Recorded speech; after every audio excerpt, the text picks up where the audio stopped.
Polda Sumut simpulkan Bribka Arfan Saragih secara sengaja minum racun sianida, bukan dihabisi. Polda Sumatera Utara menyimpulkan anggota Polres Samosir Bribka Arfan Saragih secara sengaja menghabisi nyawa sendiri dengan cara menenggak racun sianida. Hal itu diungkapkan Kapolda Sumut Irjen Panca Putra Simanjuntak saat memaparkan hasil penyelidikan untuk mengungkap penyebab tewasnya Bribka Arfan Saragih yang kini menjadi sorotan. Pernyataan tersebut juga sekaligus membantah kabar beredar yang menyebut Bribka Arfan Saragih meninggal karena dihabisi saat akan membongkar penggelapan pajak kendaraan di Polres Samosir. Dari hasil pemeriksaan forensik dan ahli toksikologi, kata Panca, Bribka Arfan Saragih meninggal karena lemas akibat menenggak racun sianida. Racun tersebut katanya masuk dan bereaksi ke tubuh Bribka Arfan Saragih lewat saluran makanan hingga ke lambung serta ke saluran pernafasan.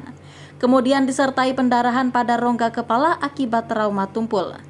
Trauma tumpul yang dimaksud menurut Panca adalah memar di kepala karena adanya reaksi kejang yang menyebabkan kepalanya menghentak ke batu.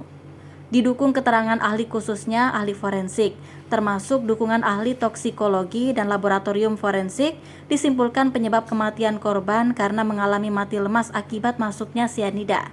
Kata Kapolda Sumut Irjen Panca Putra Simanjuntak pada Selasa 4 April 2023 malam dilansir kompas.com. Kesimpulan berikutnya, katanya berdasarkan hasil visum yang dilakukan tidak ditemukan tanda-tanda kekerasan yang disengaja terkait kematian Bribka Arfan Saragih. Kemudian tidak juga ditemukan adanya paksaan racun yang masuk ke tubuhnya. Selain itu, berdasarkan keterangan ahli tidak ada bercak racun sianida yang tercecer di tubuh AS. Jika terjadi pemaksaan minum racun dari pihak lain, bukti tidak ada pemaksaan.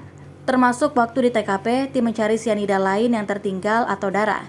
Pada tanggal 25 tidak ditemukan, kata Panca. Kapolda juga menyampaikan fakta lainnya terkait racun sianida yang dipesan Bribka Arfan Saragih. Berdasarkan hasil pemeriksaan digital forensik, racun dibeli secara online di Bogor melalui ponsel milik Arfan Saragih. Racun dipesan pada 22 Januari atau sehari sebelum ponsel disita Kapolres Samosir AKBP Yogi Hardiman pada 23 Januari 2023. Panca lantas mengakui ada informasi yang kurang lengkap yang belum disampaikan Kapolres Samosir terkait pemesanan racun sehingga menimbulkan tanda tanya. Artinya, tanggal 22 dibeli, yang kemarin dalam risir Samosir tidak disampaikan. Jadi sebelumnya handphone itu diamankan Polres Samosir tanggal 23 setelah mendapatkan laporan dari Kasat Lantas adanya penggelapan dana pajak kendaraan bermotor di UPT, ujar dia. Penyidik juga telah menemui penjual racun sianida atau toko pemesanan di Bogor. Di sana mereka mendapat bukti pemesanan dan racun yang dikirim dengan tujuan UPT Samsat Panguruan Samosir. Temuan ini cocok dengan barang bukti yang ada di lokasi, salah satunya dari botol. Temuan ini diperkuat dengan keterangan kurir jasa pengiriman barang yang diperiksa. Dari keterangan kurir, ia mengantar langsung racun sianida ke Bribka Arfan Saragih. Toko mengatakan, ya, itu yang saya serahkan sampai diterima almarhum di Samsat itu. Dikuatkan oleh saksi yang mendengar kepada almarhum pada 30 Januari 2023 bertempat di kantor Samsat UPT Panguruan, kata dia. Berdasarkan hasil keterangan ahli psikologi forensik, Bribka Arfan Saragih tewas akibat kasus penggelapan pajak kendaraan bermotor di UPT Samsat Panguruan yang telah terungkap.